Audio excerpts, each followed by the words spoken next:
to American Education FM, everybody. I'm Dr. Sean Brooks. Hi, everybody. Okay, let's jump right in here. First of all, I put together a Substack article for this month. It may be the only one of this month. I'm not entirely sure. I might write another one, but I'm typically writing about one a month. And it's up on the American Classroom Substack. You can also get to it on my website. It's titled The Culpable, and the subtitle is The Actions of K-12 Schools and Government After a Moment of Chaos. And what I did was I, again, very briefly described the Michigan school shooting to some extent, but more importantly, even beyond that, I dive into what the typical moves and procedures tend to be when such a thing occurs. Again, it's difficult for me to write an article about such an issue sometimes because I've written so many books about it. So you think of course, the length of a book and then the length of an article, and it's a bit mind-boggling sometimes because I struggle with what details to toss in and what details to leave out. I did basically throw in a sort of a list of a just general procedure that is supposed to take place that did not take place. And there's an underlying issue, which I briefly mentioned in the article, as to why that particular step or steps were not made. And it really has to do with, which I want to basically elaborate on here on the podcast, is that there's this mentality among some school counselors that they believe to themselves to essentially be the smartest people in the school building. They manage a great deal of information. They can examine grades. They can look at discipline referrals. They have all of this information at their fingertips, and they're taking all of it in particular when they're working alongside a special education liaison, or when it comes to, having something to do with IEPs or 504s or whatever form or policy or procedure that may exist within that school or, within that district. But there is this just overwhelming mentality sometimes, again, that the counselors know better and tend to actually view themselves as being professional human counselors for all kinds of people. I would go so far as to say some of them believe themselves to be therapists to some extent. And I'm not saying it's like that with everybody, but I'm trying to give people an inside look as to the frame of mind of some of the people who work within these buildings, the positions they hold, and why they make the decisions that they make. And again, it wouldn't be uncommon, and it's unfortunate, but it wouldn't be uncommon for a school counselor to not have a police officer involved. Because again, as I say in the article, there's sort of this overwhelming feeling that a counselor can sort of handle all of the problems and sort of take care of everything and fix every student and work with them. I can work with a student and I can work with their mind and I'll fix them and blah, blah, blah. This is where they fall apart. This is where they lose all credibility, because that's not really their job. Their job is, in fact, to work with police, much like a social worker might. And I've even met social workers that don't like working with police, and they don't seem to understand that that's a major responsibility that they have. Again, I'm not saying it's everybody. I know that it's not. I'm simply saying that the frame of mind of an individual who holds a particular position in a school building is certainly a factor and a major variable at play as to why they would try to take the world on their shoulders and try to fix everything themselves. It's because they actually think they can, and that's absurd. And it could be, I wasn't there, I don't know, and I don't know these people, but it could be that was certainly a major factor in not having the child's bag checked, in not having the student frisked, and I might add, which I say it in the article as well, that I don't know if it's a frame of mind or it's certainly a policy, and it's one of those policies that's sort of an unwritten rule, but it's also highly implied. that even if a student engages in a disciplinary action, like I've said in past episodes, actually recently, even before this shooting occurred, that it's not uncommon for them to want to diminish as many discipline referrals as possible, keep that from happening, send them back to class by simply having a one-on-one talk with them again, thinking that they can fix all of the problems and get to the crux of the matter as to why somebody was drawing a gun on a piece of paper and dead bodies and blood and XYZ. They just, again, it's not uncommon for some counselors to think that they can sort of check all of those boxes, for lack of a better phrase or lack of a better saying. And again, unfortunately, of all of the counselors that I've worked with or around, there are two common themes that have consistently come up. Number one, most of them have been worthless. I only worked really with one excellent counselor that I recall. She will go unnamed, but she was very good at her job. She was a mother, not that that matters, but she had children. And she not only listened, but she had common sense and a sense of humor. And she loved getting down to business, but she was also very stern and firm. And there you have it. And as a result of all of that, she had the trust of countless students, which was great. All the other ones that I worked with were absolute head cases. All of them. One of them was an abused alcoholic. A lot of divorce among school counselors. Most of them tend to be female. I'm not casting dispersions here. I'm simply saying that that's a trend, because that's the entire education business in a nutshell. Most tend to be female. And there you go. So I don't know. I could go on and on all day long about the particular roles of individuals, and I'll continue to do that. I'm just not going to cram it all into one episode, but there's certainly this mentality that, just to summarize, that a lot of counselors believe that they know more than most people in a school building because, as a result of their position, they tend to have their fingers in a lot of different cookie jars or a lot of different pots, so to speak. And the information, again, that they have at their disposal is, say, more than what your average school teacher would have. And that is true. I mean, even counselors these days tend to counsel more paperwork and standardized test scores and grades than ever before, as opposed to dealing with students who have serious discipline problems. And I'm not saying the job is easy. It's certainly not.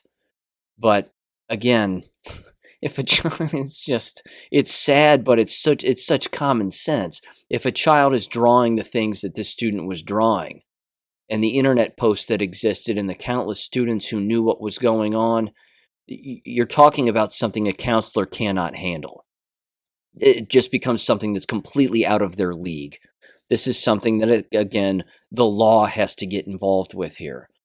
And so that was the fatal mistake. The fatal mistake was not getting other people involved, which I highlight in the article on how to do that, because there's a process that covers your bases and covers a lot of bases, and it covers your backside as well, because again, retribution is huge in moments like this, where everybody starts to headhunt and find a guilty party to blame. So it absolves you of any wrongdoing if you just do the right thing from the get-go. But again, trying to keep problems or a student's problems secret, in your own office, as if to say, well, I'm the counselor and I can help them and they can come to me and they don't want to come to you and blah, blah, blah.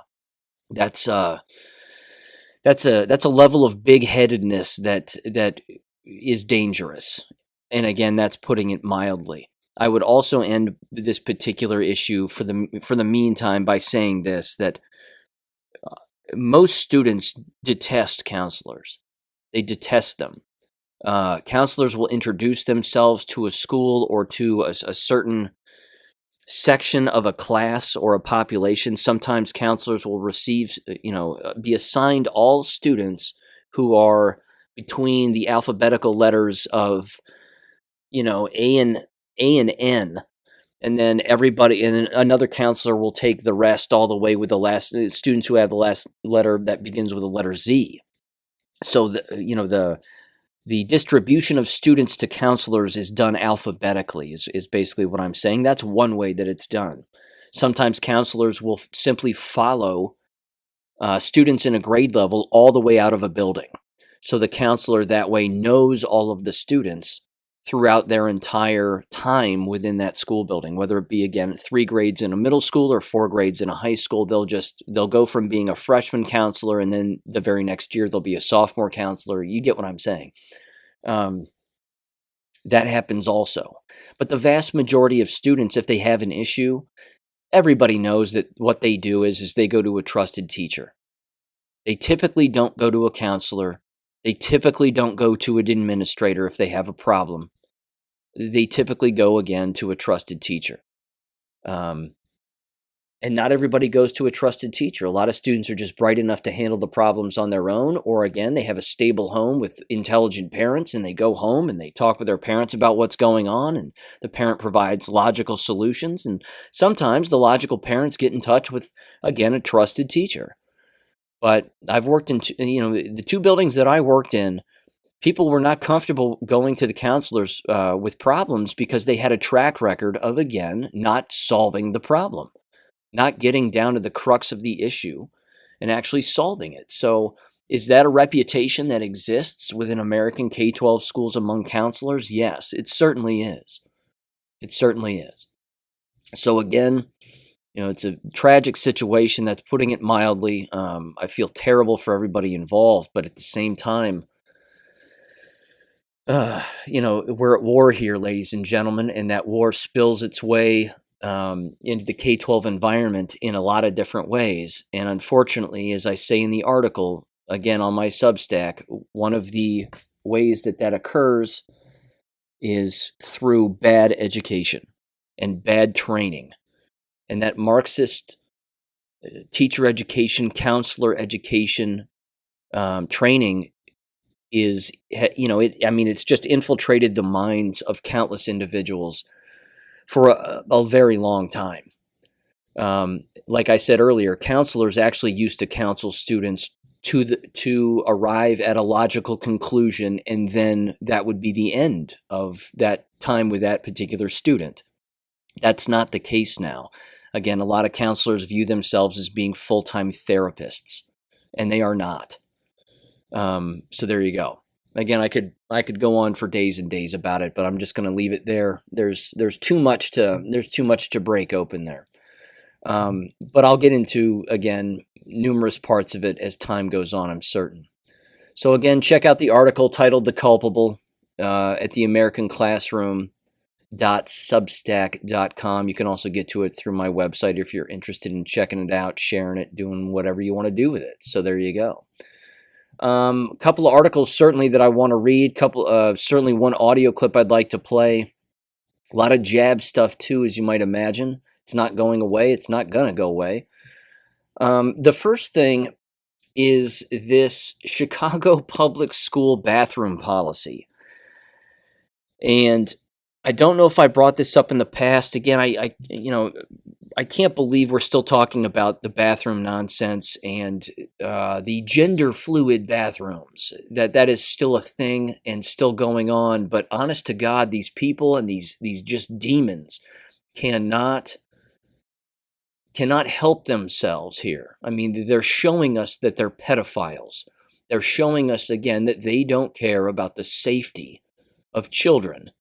And it's got nothing to do with they don't have enough bathrooms, so we all have to share a bathroom. That's not it. It's that they actually are gender fluid in their own minds, the very people that are creating these horrific policies that are putting children in danger. So again, if you needed another reason to homeschool, listen to this individual from the Chicago Public School District explain away or rationalize their implementation of everybody gets to use the same bathroom, including staff members with students. Because again, what could possibly go wrong? Steps to create more inclusive and supportive schools. One change that will be implemented this school year relates to our school bathrooms. In compliance with new federal guidelines, all CPS students and staff will have fair and equitable access to bathroom facilities that align with their gender identity. We will be providing all schools with updated signage that makes our bathrooms more inclusive.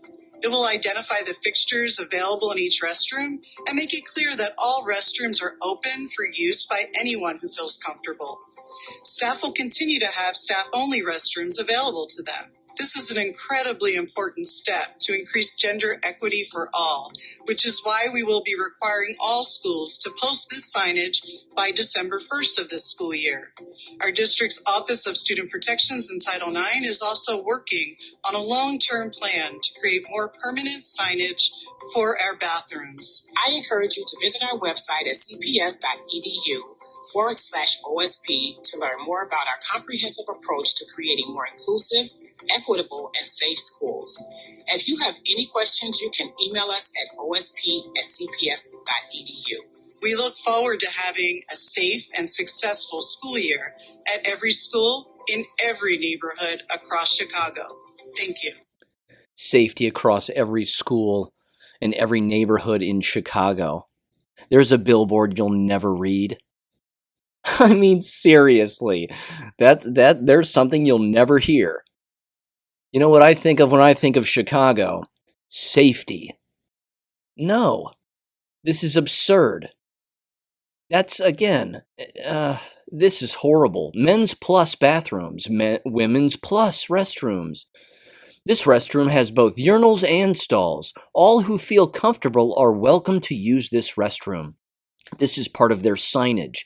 Now, yeah, it did say, thank God, although this is horrible for students, but it did say that there are staff-only bathrooms.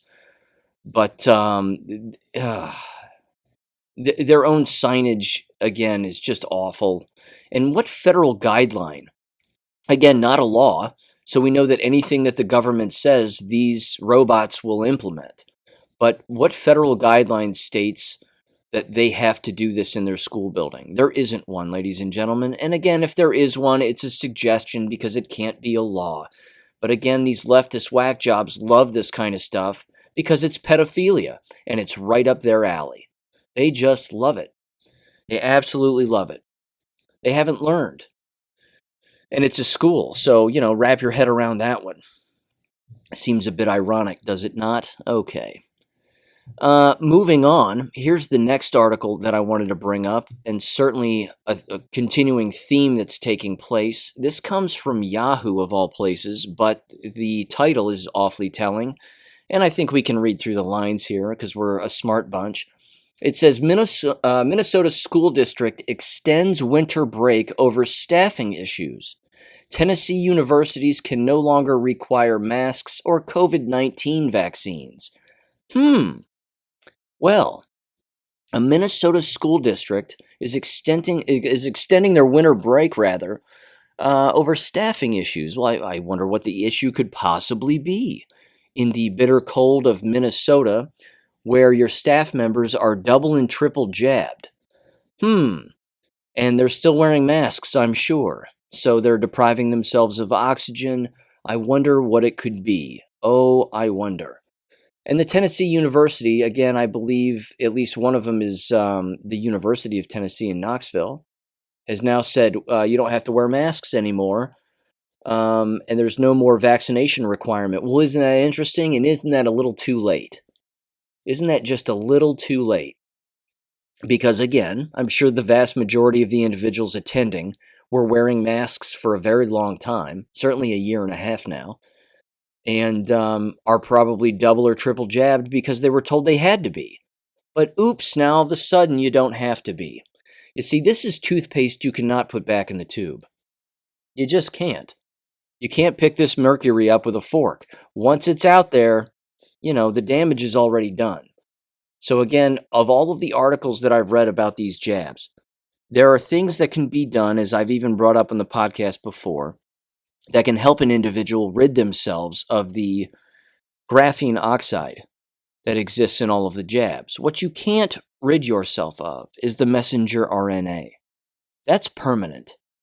That's permanent damage. There's no getting rid of that.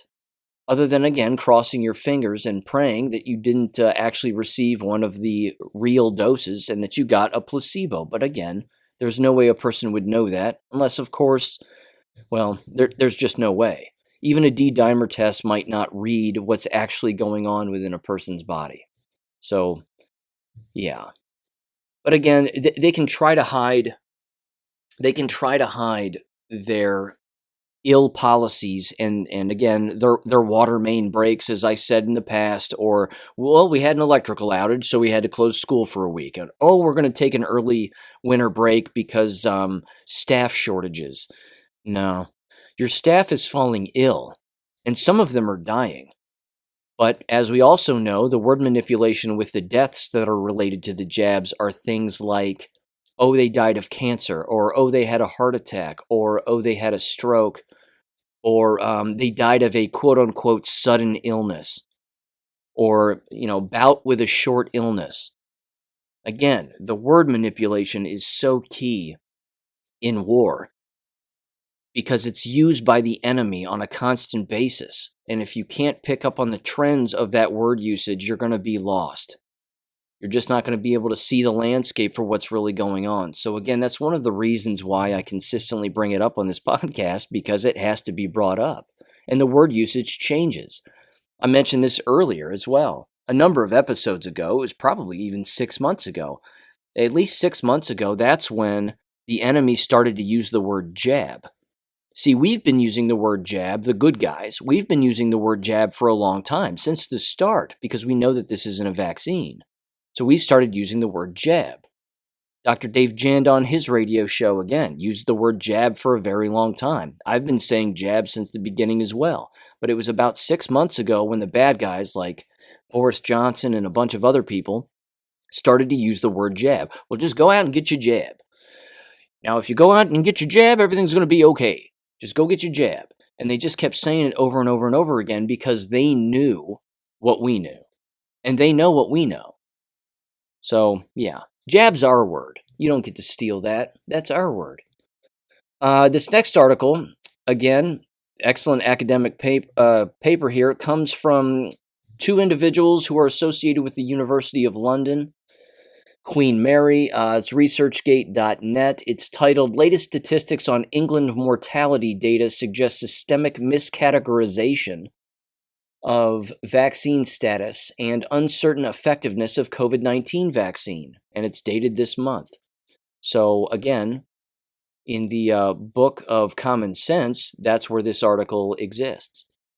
It says the following. I'll just read the abstract very quickly here. Quote, the risk-benefit of COVID vaccines is arguably most accurately measured by an all-cause mortality rate comparison of vaccinated against unvaccinated, since it not only avoids most co-founders relating to case definition, but also fulfills the WHO CDC definition of vaccine effectiveness, quote-unquote, for mortality. Agreed. I agree with them. The easiest way to see if it works is to look at the vaccinated, look at the unvaccinated, or the jabbed and the unjabbed, and see who's getting ill. Ladies and gentlemen, the purebloods are not getting ill. We are fine.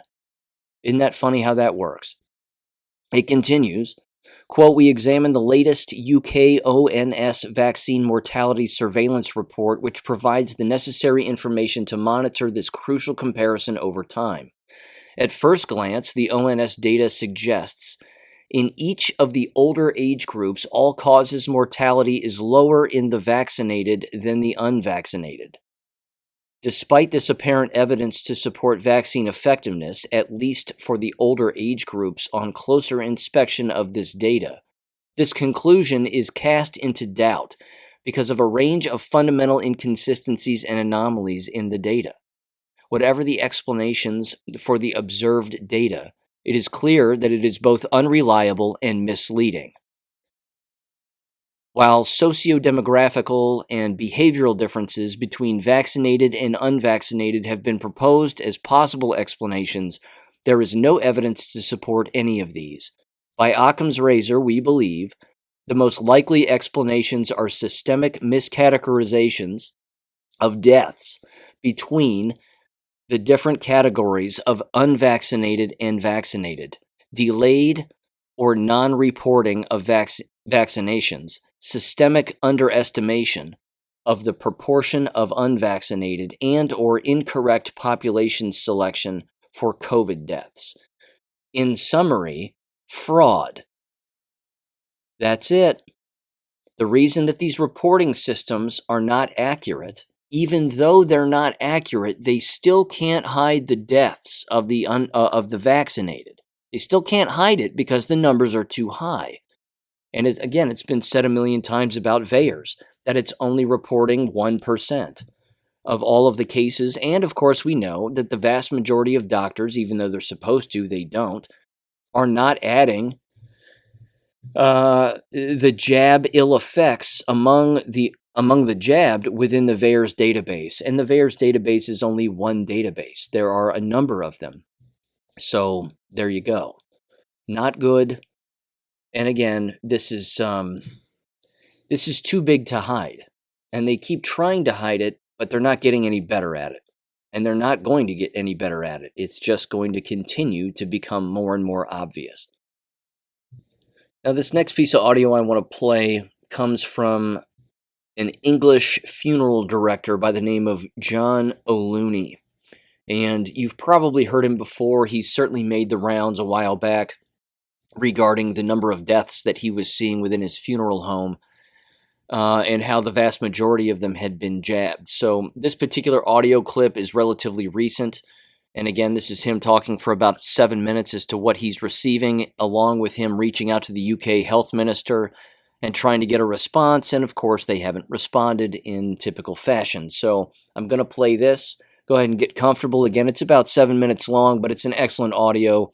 And again, it's a perfect warning, and it's the basic warning, again, that countless people have made.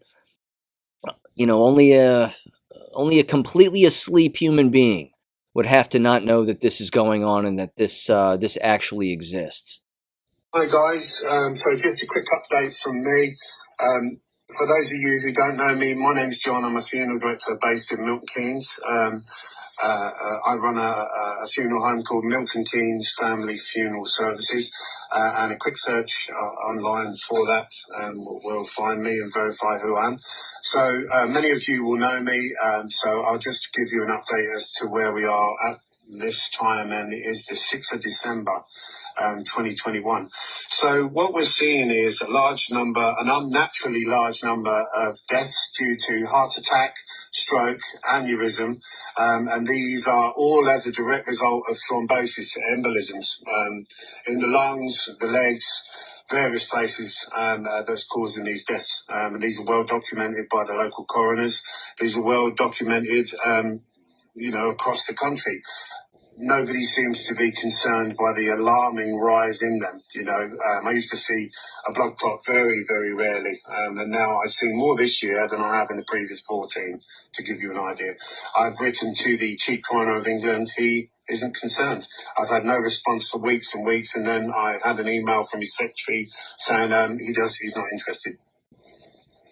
There you go. This is the guy who's supposed to be protecting us from harm. So we're seeing those deaths. The other type of death that I'm seeing, which is more distressing for me personally, is people who are getting sick now as their immune systems finally give up. So they've had the jabs maybe 6-8 months ago, and it's been eating away at their immune system, and now they're struggling to fight off things like the common cold. So we're in winter, and as you'll be aware, there are colds and flus about in this time of the year. These people can't fight it off, and the government was very quick to label it Omicron, a new variant, and they are sick, but they're sick with basic things like the common cold. Their immune systems are decimated, and if you think about it logically, much like, for example, a cancer patient. So when you get a cancer patient and they're on chemotherapy, it decimates their immune system, and one of the things that they have to be extremely careful of is, because they've got no immune system, a basic common cold or a flu can kill them. And this is what we're seeing now in these jab recipients across up and down the country. They're becoming extremely ill, really, really ill. And the saddest thing is they're actually convinced that if they'd have had the jab, it would have, lessened that illness. So, for example, I've got a couple of friends. I've known them for a long time. Very intelligent guy, logical thinker. Him and his wife have both been jabbed. She's had one. He's had both. He's bitterly desperate now. He's desperate to get the booster because he feels so terribly ill. He thinks that will make him feel better. What do you say to these people? Because they just won't believe it. They feel terribly ill. His wife is saying how she's desperate now. She's had one jab, wishes she'd had the second. She's desperate to get the second, can't get booked up quick enough. I tried to explain, this is what is killing you. This is killing you. It's damaging your immune system. All you've got is a common cold. And I said to him, look, I will come over. I'll bring you whatever you need. I will kiss you on the lips because I'm in no danger of falling sick because I have an immune system that's protecting me as a guy who hasn't been jabbed. These people, it was well documented on the Georgia Guidestones and other places what would happen. These people are going to willingly walk over the cliff begging for more. I really don't know what else I can say. So that's, we're nearly 12 months in now from when the first jabs went into people. So their immune systems will be falling apart now. That's the reality, and that's what I'm seeing. Neighbours getting sick and ill and having Amazon deliveries because they have to isolate. They can't get out because their immune systems are falling over, and it's winter and it's cold season, and they can't cope with the cold anymore in the same way a cancer patient with a decimated immune system can't. I really, I wish I knew the answer. What can I do? What can I do to convince people what is actually happening to them? I really don't know, but I'm seeing it. I know it's happening. This is when I went for the meeting in September to Westminster. The scientists there said exactly what was happening. And lo and behold, this is what's happening. These people are getting sick and dying, as I said all along, I kind of, now is the time I'm starting to wait for the phone calls to come in from family and friends. And it's frightening, isn't it? And I do wonder if these people will fall over and die, still convinced it's COVID, and blaming anti-vaxxers, you're a terrible danger if it wasn't for you, what can you say? All I can do, you can lead a horse to water, you can't make it drink. And I've told these people what would happen to them if they took these jabs, and they haven't listened. Many have. And I just want to say a big thank you to the thousands and thousands of people who have been in touch by email, phone calls, that have visited me with so much love and support. It's a wonderful, humbling experience. It's telling me how brave I am. I don't feel brave. All I've done is care. I've just cared, and I still care, and I can't turn that care off. So for anyone that's watching, if you've had your jabs and you've been protected, but you're still really, really ill, and you've got COVID and you're having to isolate, this is why. It's because these jabs are decimating your immune system. The other type are the blood clots, they're the quick killers, and we've seen plenty of those as well. So please, please, please, don't take any more of these jabs. It's killing you. And lining up for more jabs when you're desperately ill already isn't the answer. It really isn't the answer. Take a step back. Just look a little bit deeper than the BBC and Google are telling you. The jabs are what are making you ill. The Omicron is vaccine injury. They're nothing more than that. Will you believe it? I really don't know. Time will tell, I guess. Time will tell. But that's where we are in December of 2021. We're exactly where the scientists told me we would be, sadly. I just hope that people listen. Because if they don't, they're going to get sick and they're going to die. That's the reality. You will die if you keep taking these jabs. Bless you. Forgive them, for they know not what they do. Never a truer word spoken. Very solid to say the least. A couple of things he brought up there that I think are remarkably important. Number one, beyond, the stuff that's pretty obvious to us at this point. Number one, sometimes you can't even lead a horse to water. Sometimes they're just going to stick their feet in the ground and you'll pull and they just won't move. So, you can't always lead a horse to water, let alone make it drink. That's the first thing, I think. The second thing is that he raises a very interesting, again, it's one of those notches on the spectrum of occurrences that is happening or occurring. And it's the business of the jabbed thinking that once they get ill, because they will get ill again, unless they've taken a placebo, but that once they get ill, they think to themselves, the reason I'm ill is because I haven't had a flu shot. Or the reason I'm ill is because I didn't get that second jab or that third booster. Or whatever it may be. They're actually now being trained to believe that the shot is the only thing that keeps them well. I have no doubt that that's happening. No doubt in my mind whatsoever. Again, that's next level brainwashing. 100%. Now that the ill effects are kicking in and have been kicking in, they're actually saying to themselves that it's because I don't have more jabs and poison in my body that's the reason I'm ill. Honest to God. It's as if they can't look around and find an unjabbed person and just look at them and say, "Hey, look, you're not jabbed. You're pretty healthy. What's causing that? What are you doing?" And they're not even thinking to, I don't know. Some are, of course. Some are thinking that, and some know that. There's plenty of jab regret that exists. So there are plenty of people out there who have taken the jabs and said, what in the hell have I done to myself? This is awful. But there you go. I mean, he raises an excellent point, and he would know. He's a funeral director, for God's sake. So there you have it. Here's another story I wanted to bring up. This comes from jihadwatch.com. I'm going to go through this briefly because this is horrible too, because again, it's open season on the truth and publishing the truth, in particular among researchers and professors. It's titled, Sweden, Professor Faces Prosecution for Research Paper That Shows That Most Rapes Were Committed by Migrants. And yeah, also true. This comes from, December 5th. It says, the truth is not important. Identity politics and mass migration. Those are the important things. Christina Sundquist made a mistake of playing by the old obsolete rules in which truth was actually valued. Sweden's Lund University researcher faces prosecution for study that showed most rapes are committed by immigrants. It says, quote, Professor Christina Lundquist of Lund University, Sweden, and two of her colleagues are facing prosecution by the Board of Appeal for Ethical Review, a body that reports to the Swedish Ministry of Education. The reason behind the investigation initiated by the body is the research paper that was submitted by Sundquist that shows most rapes that happened in Sweden were committed by immigrants.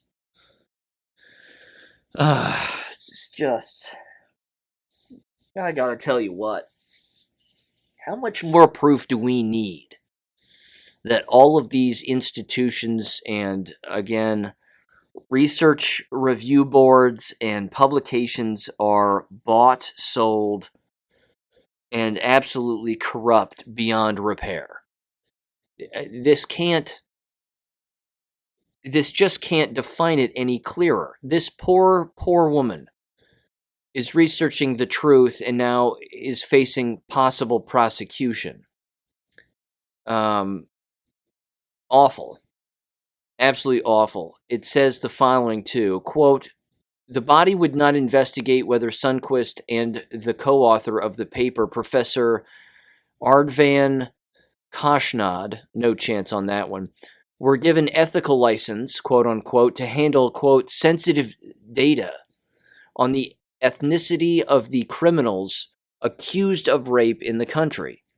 Interestingly, the aim of the study was not to target any group or community, but to find out common denominators like health issues, social and employment status among perpetrators. The results were, according to Kashnad, surprising for the team as well. See, that's the best research. The best research, again, is when certain anomalies, if you will, although they're not anomalies, they're just hidden facts, rise to the surface and are surprising to the researchers themselves. Again, it's Sweden, so I don't know why that would be surprising, because over here in America, Africans or migrants, Muslim migrants, being the predominant groups and demographics of individuals that are committing these heinous crimes is actually well known among most of us, in particular those of us that have been reading about this for quite some time. Let's see. It continues. It says, notably, Sundquist is the most cited professor at the university regarding social research. Sadly, she would face an investigation for publishing an allegedly, quote, unauthorized research report. She may face prosecution for the conclusion of her study that shows that the majority of the rapes were committed by immigrants to the country. There you go. So I'll finish it up. It says, details of this study done by Professor Sundquist say the paper titled Swedish Rape Offenders, the Latent Case Analysis PDF was published in February of this year, 2021. And the conclusion of the study was based on 3,039 rape convicts between the period of 2000 and 2015. It's noteworthy that the data does not include the influx of migrants from the Middle East and Africa from 2015 till date that increased exponentially due to the unrest in those regions. The study was concluded because, as per the paper's introduction, there was an increase in the rates of sexual crimes, including rapes in the country. And I'll stop it there because the article ends there. Again, it's a full-out war for the truth. It does not matter how ethical the research is or what data they have at their disposal. If it exposes the truth, those individuals are to be cast out. And sadly, in this particular case, possibly prosecuted. That's absurd. Absolutely absurd. And again, if you're just looking at data sets, you almost don't even need some high status of an IRB review when conducting such a research, because you're just gathering data that already exists and examining things. You're not actually talking to people. You're not talking to minors. You're not talking to adults. It's pretty standard procedure. It's a standard study. It could have actually just been a literature review. You could have just done one of those. But again, they were gathering information over the course of 15 years. So yeah, that's going to produce some eye-opening material, to say the least. Now here's the last thing I wanted to mention. This particular story, again, just another follow-up to the Michigan school shooting. And as you would expect, more and more information is going to come out on a daily basis about this, certainly a weekly basis. Jesse James tossed me this one from WXYZ.com. It's titled, Victim in Oxford High School Shooting Files $100 Million Lawsuit Against District Employees. This isn't going to end well for them. It's just not. He also has been sending me a bunch of text messages, and I got to tell you, it's pretty evident that the principal of the school building knew exactly what was going on, in particular in advance, and had apparently addressed the entire school over the PA system at least once, saying to stop watching social media and pay attention to social media, that there's no threat here. And that was the middle of November, I guess. So here's what it says. It says, quote, 2 $100 million lawsuits have been filed against the Oxford School District and several employees after the deadly shooting last week. The lawsuits were filed in federal court in Detroit by Jeffrey and Brandy France on behalf of their daughters Riley, a 17-year-old senior who was shot in the neck, and her sister Bella, a 14-year-old ninth grader who was next to her at the time. Their attorney is Jeffrey Feiger, if I'm saying that right. It says, on top of the district, those in the lawsuit include the district superintendent, the Oxford High School principal, dean of students, 2 counselors, 2 teachers, and a staff member. A press conference is scheduled for, Thursday. And it says the shooting happened again on November 30th and left 4 students dead and 6 students and a teacher injured. These employees are finished. They're absolutely finished. It's not going to matter if they escape any criminal prosecution, which at this point is pretty evident that they knew what was going on and failed to act. That is a state crime. That's at least, it's a handful of state crimes by themselves. Again, when you're in a position like that and you're not creating a safe environment, which is ultimately your number one job, then that's it for you. You're done. So again, if for some reason, which I don't know what it would be, that they would escape criminal prosecution in that particular case, they're going to be destitute. I mean, they will lose their jobs. That's done with. There's no way they can hold on to any certification whatsoever in any state. Their names are forever tarnished as a result of being associated with this, number one, but number two, being on the wrong end of that stick. And then I would say thirdly, they're never going to get hired anywhere else ever again. And any kind of lawsuit, again, is they don't have that kind of money. I mean, the district has an insurance policy, and they're clearly going to empty out that insurance policy. And I would probably go so far as to say, I would bet that school's insurance is completely gone now, that company just packed up and left and said, yeah, we're done representing you. We can't help you in this case. Sorry. And then they just canceled their policy with them. But yeah, this is just going to get way, way worse for them, and rightfully so. Because again, this is what happens when you sweep problems under the rug and you consistently say, everything is fine here, everything is fine here. Student safety is our number one concern and always has been, always will be. Anytime a building says that in the middle of an investigation, that is not their number one concern. Student safety is not their number one concern. They're wearing masks, for God's sakes.